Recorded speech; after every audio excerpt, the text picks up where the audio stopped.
ভাই আসামে নতুন নিয়ম আসতে যাচ্ছে দেখছো। যেই বেটা একটার থেকে দুটো বিয়ে করবে তার গেটির সরা দৌড়ি জেলের মধ্যে 7 বছরের জন্য রেহাই দেওয়া হবে। যে বারানির ফুট তুই জেলের মধ্যে থাক, তোর শরীরের মধ্যে এত কুরকুরি কি জনি, তোর লোমকুতে এত রস খেললাই, তুই জেলের মধ্যেই থাকবি।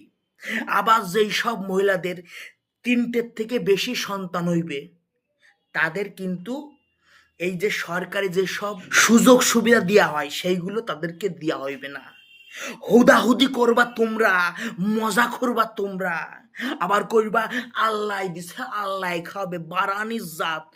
ভাই এই নিয়মটা আমার অত্যাধিক পরিমাণে ভালো লাগছে, ঠিক আছে। আমি গ্যারান্টি আসাম না ধীরে ধীরে একটা টপ লেভেলে যাবে, কারণ সেই জায়গায় যেই সব সিদ্ধান্ত নেওয়া হচ্ছে মানব কল্যাণের জন্য, স্টেটের জন্য এবং দেশের জন্য খুবই সুফল তাড়াতাড়ি রয়ে আসবে।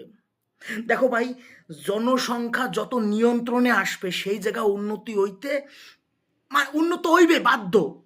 ইউরোপ কান্ট্রিগুলো তো দেখো, তারা এই যে এর উপরে বিশাল রকমভাবে আয়ত্ত রাখছে যে আমরা হুদবো কম, আমাদের বাচ্চা কাচ্চা কম হবে, আমাদের খাওয়ার লোক কম থাকবে, কাজের লোক বেশি থাকবে। কিন্তু এই যে আমরা যারা এশিয়ান কান্ট্রির মধ্যে আছি, আমরা কি করব, জম্মের গুলা গেলবো খাটের মধ্যে যে জম্বের হুদা হইব, মানে আমাদের খাম নাই। এই জিনিসটা নিয়ন্ত্রণ করা উচিত। তাহলেই দেখবা ধীরে ধীরে একটা সময় এসে জনগণত্ব যেটা আছে না পুরো কন্ট্রোলের মধ্যে চলে আসবে। যেইটুক উৎপন্ন হয় সেইটুক খাইয়েই আমরা স্বাচ্ছন্দ্যে বাঁচতে পারবো। এটা খুব ভালো একটা উদ্যোগ লইচ্ছে আসাম সরকার। আসাম সরকারকে আমি এর জন্য থ্যাংক ইউ দিচ্ছি। এবং আমার মনে হয় শুধু আসাম না, গোটা ভারতবর্ষে এই নিয়মটা চালু করা উচিত। সেটা তোমার হিন্দু হও কিংবা মুসলিম, হুদার আগে তোমাকে 10বার ভাবতে হইবে।